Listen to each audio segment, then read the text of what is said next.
Hola, ¿cómo les va? Bienvenidos a un nuevo ciclo de Energía Argentina en su cuarta temporada. Iniciamos lo que hemos denominado El Debate. Durante una hora, todas las semanas vamos a discutir con un prestigiosísimo panel lo que está pasando en política y economía energética. Y hoy vamos a meternos de lleno en un tema que, hay que decirlo, nos preocupa a todos. ¿Qué va a pasar con las tarifas de gas? El ENARGAS, que es el Ente Nacional Regulador del Gas, tiene pendiente la fijación de nuevos precios para todos los usuarios en los próximos 2 años. Los precios para los usuarios domiciliarios están fijos, ¿saben desde cuándo? Desde abril de 2019. Por eso hace 2 semanas se hicieron audiencias públicas en las que cada una de las partes que interviene en la prestación del servicio hizo escuchar su voz. Las asociaciones de usuarios, que por supuesto resisten un aumento después de las fuertes alzas de los últimos años. También estuvieron las empresas de transporte y distribución que, ¿qué pasa? Reclaman aumentos para poder seguir operando. Y claro, los productores de gas que exigen mayores precios y en dólares para poder invertir. Por eso acá vamos a escuchar todas esas voces. Ya está con nosotros un funcionario que es clave para despejar dudas sobre cómo será el futuro de las facturas de gas. Federico Bernal, hoy nos visita. Federico es titular del ENARGAS, el Ente Nacional Regulador del Gas, responsable nada menos que de autorizar los nuevos cuadros tarifarios. Queremos despejarte todas las dudas, ese es uno de nuestros grandes objetivos. Por eso vamos a hacer un repaso sobre qué pagamos cuando estamos pagando una factura de gas. Y a quién va el dinero que se destina a cubrir ese servicio público que es esencial. Y por supuesto, no nos vamos a guardar absolutamente nada. Quédate hasta el final con nosotros, el único programa de la televisión nacional dedicado a la política y a la economía energética, con mucho para debatir. Por eso, así comienza Energía Argentina, El Debate, cuarta temporada.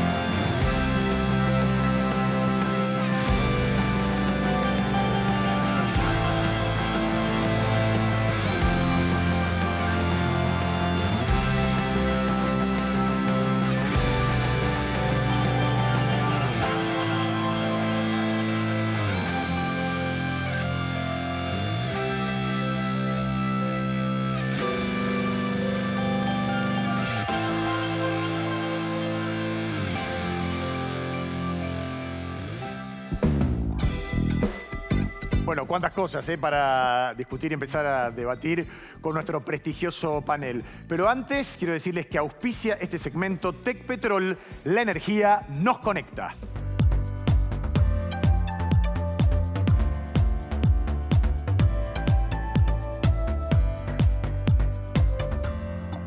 Bueno, qué lujazo que vamos a darnos. ¿Cómo están? Muy buenas noches. Gracias por acompañarnos. Está con nosotros la periodista de economía especializada en temas energéticos, Gledys Candelaresi. Gracias, Gledys, por estar aquí. Por favor, es un gusto sumarme a esta propuesta para tratar de bajar a tierra los temas energéticos. Muy bien. Para mí no son panelistas, son columnistas. El periodista neuquino Carlos Seguía. ¿Qué tal, Carlos? ¿Cómo estás? ¿Todo bien? Vamos a ponerle toda la polenta y la garra de siempre. Por supuesto. Y el ingeniero José Luis Sureda, ustedes lo conocen, con más de 40 años de experiencia en la industria del petróleo, exsecretario de Recursos Hidrocarburíferos de la Nación. Y quiero decirles que ya está también en nuestros estudios Federico Bernal, el titular del ENARGAS, que vamos a tener un informe hecho con mucha meticulosidad respecto de lo que nos preguntamos siempre. ¿Qué pagamos cuando viene la factura del gas? Vieron que hay algunos ítems que mucho no entendemos, pero que terminamos pagándolos. Pero antes, auspicia este segmento Pan American Energy, energía responsable. Vamos. Somos Pan American Energy. Somos Action. Tenemos el desafío de transformar en energía los recursos que nos brinda la naturaleza. Lo hacemos de una manera segura y sustentable, desde el pozo hasta el surtidor. Somos energía que evoluciona. Y les decía, la pregunta que va a sobrevolar el programa, este primer programa, tiene que ver con qué va a pasar con las tarifas de gas, si va a haber aumentos, qué va a ocurrir con los subsidios. Pero el capítulo 1 de esta historia, si se quiere, es cómo se compone la tarifa de gas. Por eso Cledis ha preparado un informe muy riguroso en donde vamos a aprender un poquito a poner la lupa sobre la tarifa cuando llega a casa y a veces ni siquiera la leemos, ¿no es cierto, Cledis? Bueno, gracias por lo de riguroso, pero no generemos expectativas que después vayamos a defraudar, Guillermo. Pero sí, creo que nos vamos a meter en un tema que genera muchos dilemas técnicos y políticos, porque tenemos un servicio público esencial que está prestado por empresas privadas y a veces esa situación genera intereses que pueden resultar contrapuestos. Tenemos tarifas en dólares del gas que se produce, pero después tarifas en pesos de quienes los transportan y lo distribuyen. Esta es la tarifa residencial. Cada usuario o cada gran grupo de usuarios tiene una composición diferente. Una descripción. Son datos objetivos de cómo se compone. Exactamente. La tarifa, También podemos ver en una placa siguiente, vamos a recordar, esta es la factura que vemos todos. Los precios del gas del insumo está fijado en dólares. Sí. Los precios del transporte y la distribución en pesos. En pesos. Sí. En pesos. Ahí una de las grandes disyuntivas que después vamos a ver. Bien. Acá tenemos cargo fijo y consumo. Estos conceptos son muy importantes porque en las audiencias públicas a las que vos te referías en la apertura, Guillermo, se puso sobre la mesa la posibilidad de modificar esta proporción. Es decir, que el cargo fijo, las distribuidoras, las empresas que prestan este servicio, lo que aspiran es que el cargo fijo sea mayor. La definición de cargo fijo. Pone que hay gente que no lo sepa, pero cada vez que le llega lo lee. Bueno, lo mejor, acá tenemos al especialista, al titular de Enargas, para que después, en todo caso, nos dé las precisiones. Pero el cargo fijo, como concepto, es un importe que nosotros tenemos que pagar más allá de lo que se consuma. Justamente por eso la idea o la aspiración, la expectativa, hay que ver después qué dice el ente regulador, de las empresas privadas o las distribuidoras, es que ese cargo fijo sea lo más alto posible. Si de pronto en una casa no hay consumo, porque es una vivienda desocupada, si el cargo fijo es alto, de todos modos se paga más tarifa, aunque no se consuma. En cambio, el cargo variable está directamente relacionado con el volumen, con lo que consumís. Se consume. Exactamente, con lo que consumís. El gas te puede aumentar porque aumenta el valor del gas, pero también porque se consume más. Esto, a ver, aumentos entre diciembre del 2015 y diciembre de 2019, estaríamos hablando del periodo de Mauricio Macri. Exactamente, exactamente. ¿Qué pasó con la tarifa? Una cuestión que es muy importante saber. Ahora se están por fijar tarifas de transición, pero hubo una revisión tarifaria integral, que es un mecanismo que impone la ley para fijar las tarifas durante el gobierno anterior. ¿Qué es una revisión tarifaria integral? Es un análisis exhaustivo de cuánto cuestan las cosas, cuánto necesitan las empresas invertir para prestar el servicio, cuánto aspiran a remunerarse, a ser remuneradas o qué utilidad, etcétera, etcétera. Y de ese análisis exhaustivo surge un precio y una manera de ajustarlo. Bien. Tenemos discriminado lo que aumentó la factura, el monto total de la factura, y lo que aumentó el precio del gas contenido en esa factura. Claro. O sea que en proporción termina redundando en un 1.587%. Eso aumentaron las tarifas en este ¿Sabes por qué, Cley? Yo me acuerdo que decíamos, ciertos. a nadie le gusta pagar el gas de lo que paga una pizza o un café. Lo que pasa es que después pasamos del otro lado, ¿no? Exactamente, exactamente. Y veíamos que había una cosa era el valor de una factura residencial y otra de una pyme, porque según el tipo de usuario es distinto. Bien. A propósito, tipo de usuario, rápidamente. Sepamos que estos son los usuarios de gas. Nosotros siempre ponemos la mira en el domicilio, que es el 26% del universo. Pero hay otros. Las industrias el 28% consumen más gas que los domicilios. Y acá hay una cosa muy importante para tener en cuenta, además del GNC y los comercios, es que el grueso del gas que se consume en el país es para generar electricidad. Por lo tanto, lo que cuesta el gas también incide en lo que cuesta la electricidad. Está emparentado con el costo de la electricidad también, de la factura de luz, como se dice habitualmente. Exactamente. Son dos cosas correlativas o que van de la mano. ¿Cuánto hubiese subido la tarifa sin congelamiento? Aproximadamente un 60%. Pero esta es la suba que está contenida. Si esta suba, digamos, tenemos las tarifas del abril congeladas en abril del año 2019. Esto es lo que hubiese pasado si no hubiese habido congelamiento. Vemos un próximo cuadro que un poco nos va a dar la idea de cuál es el peso relativo que tiene, cuánto nos cuesta a nosotros pagar, ya no solo el gas, sino La luz y el gas. Estos son cálculos hechos en base a números oficiales del INDEC. Sí. Fíjate, Guillermo, como en el año 2000 el ingreso de un hogar son promedios. Sí, claro. Era para pagar la luz y el gas, debía destinarse del ingreso un 4,4%. Este porcentaje fue variando, cayó y volvió a subir en el año 2018 al 3,4%. Pero esto es un valor promedio, porque de hecho hay hogares que tienen que destinar una proporción mucho más grande de su ingreso para pagar estos servicios públicos. Y ahí vamos a entrar en otro concepto, que es el concepto de la pobreza energética, porque si destinan más del 10% de su ingreso a pagar la luz y el gas, serían hogares energéticamente pobres. Claro. Ahora, yo decía, el Estado auxilia en esto. Una parte importante del costo del gas, en realidad no lo están pagando los usuarios, eso es un promedio, es una síntesis muy general, es como para un pantallazo y que todos nos pongamos en órbita en tema. ¿El 60% no lo están pagando los usuarios? No. Lo está pagando el Estado a través de los subsidios. El Estado ayuda o aporta con subsidios por una doble vía, afrontando una parte del costo del gas que deberían afrontar los usuarios y ayudando a los productores de gas, completándoles el precio para que tengan una remuneración más ajustada a su expectativa. Acá, finalmente, tenemos en el presupuesto de este año, hay presupuesto 77.000 millones de pesos para los subsidios al gas. Bien. Son mucho mayores los subsidios para la electricidad, pero estos son los subsidios al gas. La verdad es que si no hubiese ningún aumento de tarifas, que seguramente sí lo va a haber en las próximas semanas, el Enargas va a disponer nuevo cuadro tarifario, sería necesario a esos 77.000 millones de pesos sumarle algo más de 56.000 millones de pesos adicionales para subsidios. Estamos en una situación de mucha estrechez fiscal y es muy difícil que el Estado disponga con facilidad, es decir, economía, estoy hablando de Martín Guzmán, disponga con facilidad de esos recursos adicionales para subsidiar. ¿De dónde sacaríamos todo ese dinero? Bueno, bienvenido, licenciado Federico Bernal, gracias por estar aquí. Después de esta explicación brillante, la verdad que no defraudaste, Gladys. Tenía yo razón. El licenciado Bernal es bioquímico, biotecnólogo especializado en microbiología industrial, interventor del Ente Nacional Regulador del Gas, que es Enargas. Y me preguntaba, ¿no? Después de haber escuchado todas las exposiciones en la audiencia pública, la pregunta es ¿cuánto va a aumentar el gas? Si es que va a haber aumento. Bueno, primero felicitaciones por el programa. Muchas gracias. Entiendo que es el primero. Y felicitar a Gladys, que realmente hizo una muy buena explicación e introducción.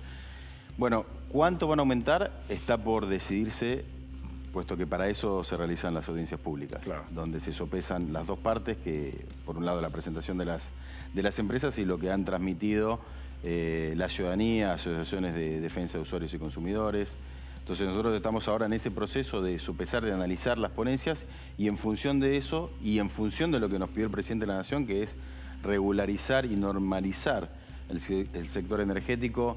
Recordemos que venimos de un año muy complicado, el año pasado, en materia de lo que es la pandemia del COVID, y además venimos realmente de 4 años de gestión donde se maltrató a la energía, se empobreció energéticamente, como decía Gladys, se empobreció energéticamente en materia de servicios públicos de gas y electricidad a más de 3 millones de hogares nuevos entre 2016 y 2019.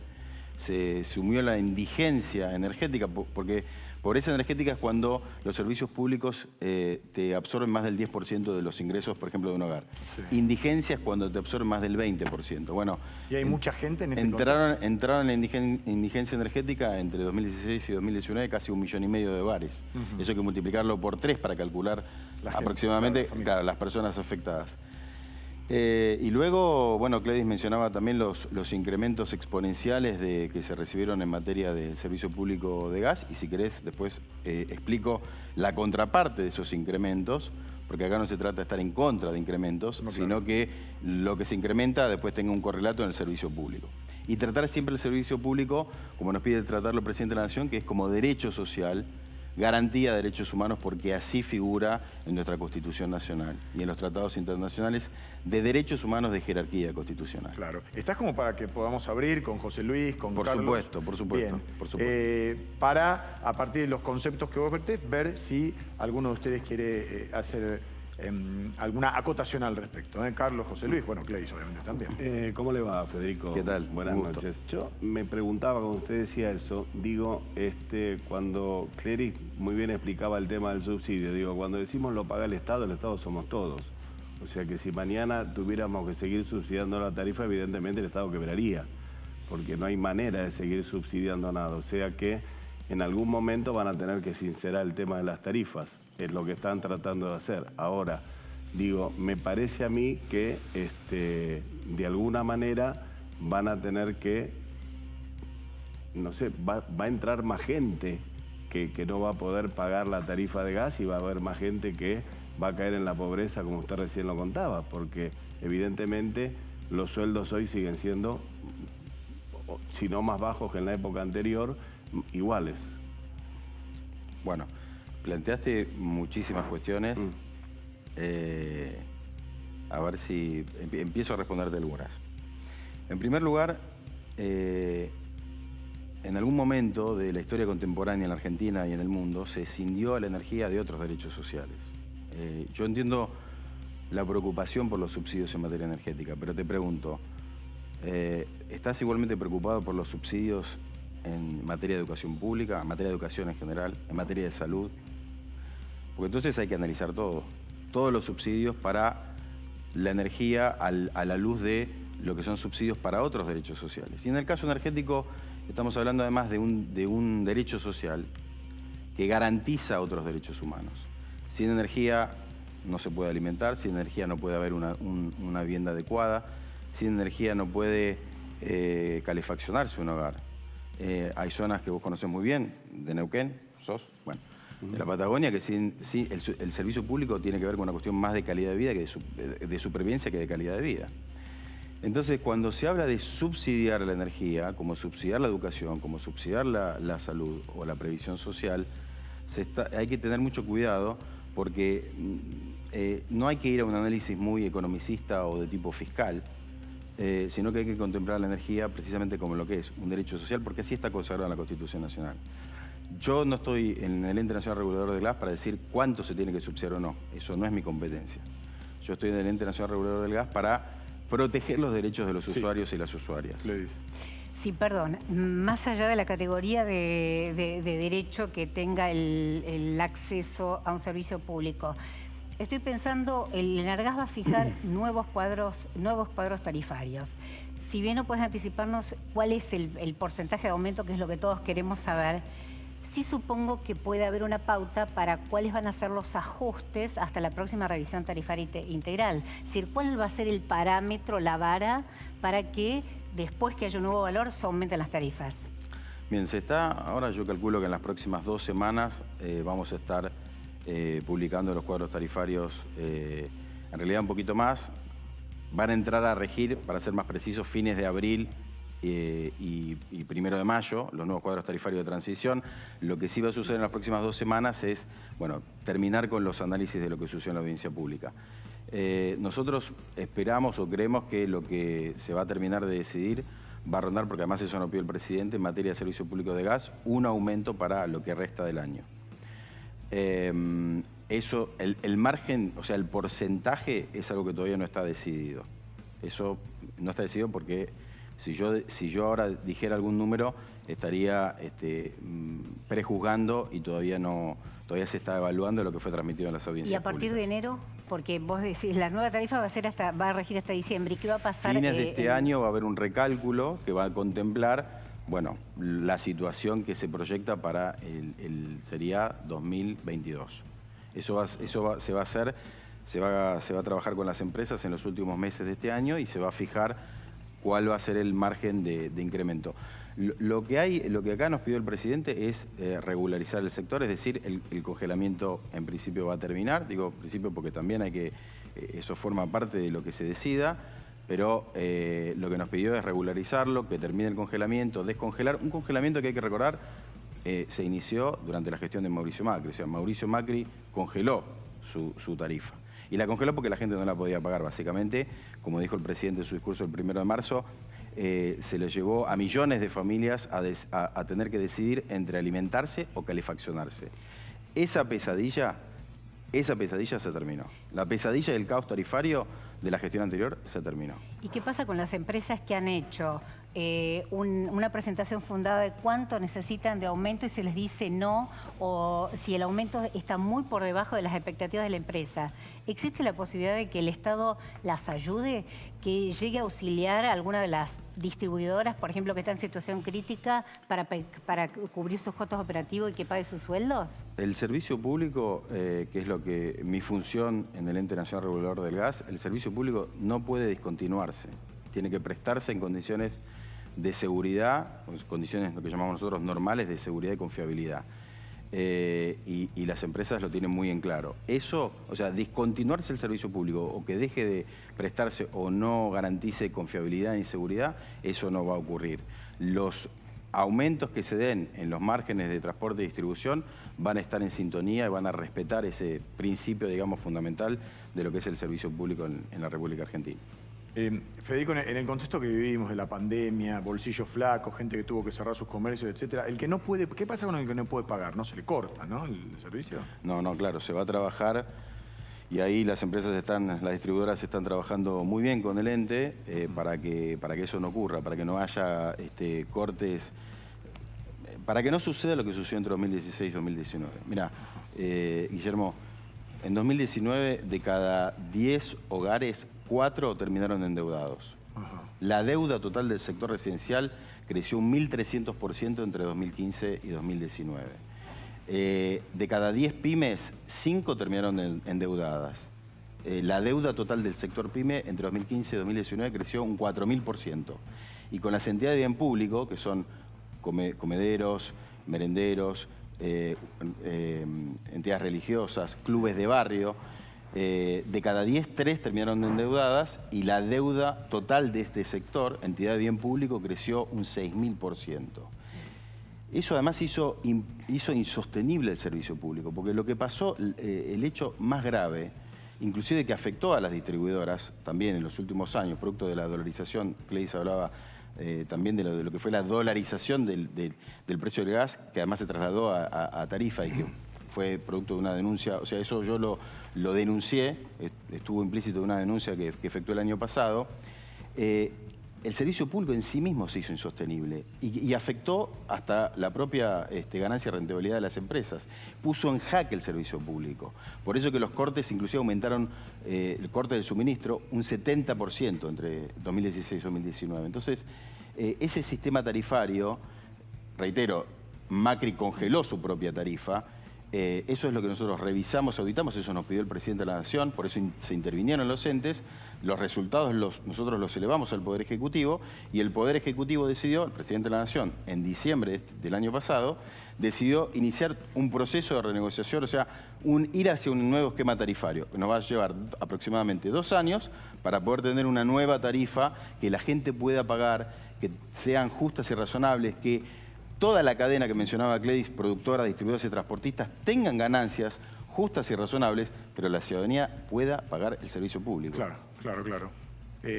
Carlos, ¿qué es una tarifa justa y razonable? Digo, no como una definición técnica, porque es muy difícil. Digo, ¿cuál es la tarifa o cuál es la razonabilidad de la ganancia de una empresa privada que interviene en la prestación de un servicio básico? Perdón, ¿cómo se define eso? Si le puedo sumar a eso, digo, cuando habla de tarifa justa, también digo, justa sería también para las empresas. Es lo que dije. Todas las empresas, claro, exactamente. Toda la cadena del servicio público, productoras, distribuidoras y transportistas y usuarios tienen que ganar. Los usuarios obviamente son los que pagan, ¿no? Ahí no, la ganancia vendría a estar más por el lado de que primero que tengan servicio público, que cada vez más argentinos y argentinas tengan servicio público, porque hay algo muy interesante que pasó, y yo te hablaba de la contraprestación de un aumento tarifario. Sí. No es que estamos en contra de que aumente la tarifa. Ahora, cuando se analizan los aumentos que se recibieron entre 2016 y 2019, que se hicieron impagables para la inmensa mayoría de los argentinos y las argentinas, ¿qué sucedió, por ejemplo, con la expansión del servicio público de gas domiciliario? Bueno, fue el peor de la historia. Cayó un 47%. ¿Y qué sucedió con la red de transporte del sistema de transporte entre 2016 y 2019? Tuvo el menor crecimiento desde principios de la década del 90. Si uno analiza lo que sucedió provincia por provincia, prácticamente todas de las 23 provincias, si mal no recuerdo, 22 provincias tuvieron una desaceleración en la expansión de la red domiciliaria. Claro. Entonces uno dice, pero entonces, semejante aumento, veo qué pasó con la red de transporte y distribución, veo qué pasó con la expansión del servicio, veo qué pasó con la morosidad, cada vez menos gente la podía pagar, entonces, ¿para qué? ¿De qué sirvió? Vos hablabas de una pizza. Bueno, yo no comparto el comparar un servicio público con una pizza o con un café porque una cosa es un derecho social y otra cosa es un producto. Entiendo igual la analogía que haces. Exactamente. Ahora, ¿de qué sirvió pasar de pagar, creo que era la crítica que se hacía en su momento, 2 pizzas o 3 pizzas, a pagar 10, 30 o 50 pizzas? ¿De qué sirvió? Porque cada vez menos argentinos tuvieron acceso y todo lo que yo te decía antes, ¿no? Bueno, al respecto, José Luis, ¿querés decir algo? Sí, tengo algo para complementar y también discrepar. Argentina entre el año 2003 y el año 2016 importó 60.000 millones de dólares en producto energético. ¿Producto de qué? Producto de incentivar la demanda con precios viles y de desincentivar la oferta con precios viles. 60.000 millones de dólares que los argentinos podríamos haber usado en la educación, justicia, lo que quisiéramos. 60.000, porque tenemos la potencialidad para producirlo acá. Esto nos lleva a 2 cosas. Primero, teníamos una dependencia creciente en la oferta de energía. La prueba está, el mismo gobierno de Néstor Kirchner firmó el contrato para traer gas de Bolivia, contrato que lamentablemente es casi vergonzoso, diría yo, porque no cumple con las entregas de gas y tampoco nosotros les exigimos que las cumplan. E hicimos un gasoducto, que es el gasoducto Genea, para mover un gas que no existe y que sabíamos que no iba a existir. Entonces, cuando nosotros hablamos de decir no se hicieron obras de expansión de transporte, es totalmente cierto. Primero porque no había gas, fundamentalmente porque no había gas para poner adentro. Y segundo, porque las obras que se hicieron, un gasoducto que vale casi 2.000 millones de dólares como Genea, preparado para transportar 12 millones de metros cúbicos por día, está transportando 300.000 metros por día. Una obra faraónica, que pagamos todos los argentinos. La clave acá es la siguiente. Los argentinos pagamos finalmente lo que las cosas cuestan, sin la menor duda. Una parte es por factura y la otra parte es con inflación, con endeudamiento, de 1000 maneras, o postergando otras obras, como ocurrió gastando 60.000 millones de dólares en traer algo, en comprar algo que no tendríamos que comprar, porque nosotros podemos producirlo. ¿Podemos, cuando decís producir, autoabastecernos? Absolutamente, no, exportar. Ajá. Tendríamos que ser fuertes exportadores. Sí. A ver, Federico, usted, ¿cuál es la perspectiva que tienen? Porque claro, ojalá lo fuéramos, ojalá pudiéramos exportar. Digo, bueno, primero, si querés decirle algo a José. Sí, a ver, no comparto en absoluto, pero en realidad, más que no compartir, yo lo que le quiero decir a José Luis, cada vez que se realizan, yo estoy acá, reitero, como titular del Energas, sí. Podemos hablar de producción de gas, producción de petróleo, etcétera. Ahora, y eso en todo caso sí lo voy a responder también, pero estamos hablando del servicio público. Y la gente que está escuchando este programa creo que tiene interés en saber qué va a pasar con el servicio público. Yo creo que toda la cuestión que mencionaba José Luis de producción de gas, de qué pasó con la producción de petróleo, las importaciones, etcétera, no sé si realmente le interesa mucho porque precisamente lo que quiere es tener un servicio público, poder pagar el servicio público. Eso no sucedió durante la gestión de Mauricio Macri y de la que José Luis fue funcionario.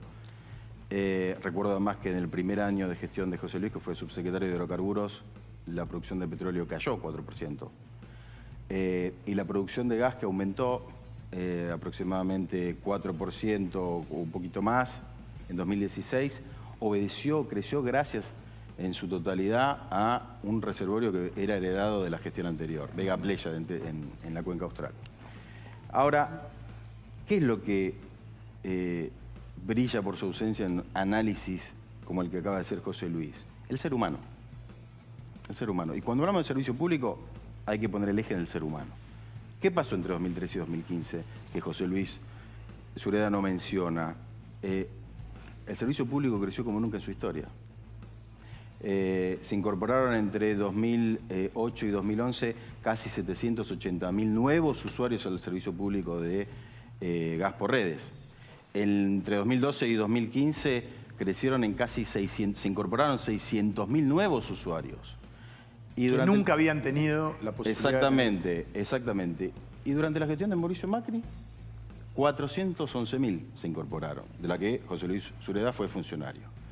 Entonces, a la gente del otro lado, que está acá escuchando qué va a pasar con las tarifas, como decía Cledis, que estamos hablando del servicio público, cuando uno le comenta estos datos y encima se mira para atrás y ve el historial de facturas que se le iban acumulando porque no las podía pagar, facturas que tenía que mirarlas así o mirar, poner un plato de comida en la mesa de sus hogares y tener que decir entre pagar una cosa y pagar la otra, yo no sé si producción de gas, producción de petróleo, inflación, porque aparte de otra cosa, decía Sureda, la cuestión de la inflación y el aumento de subsidios o el aumento de tarifas.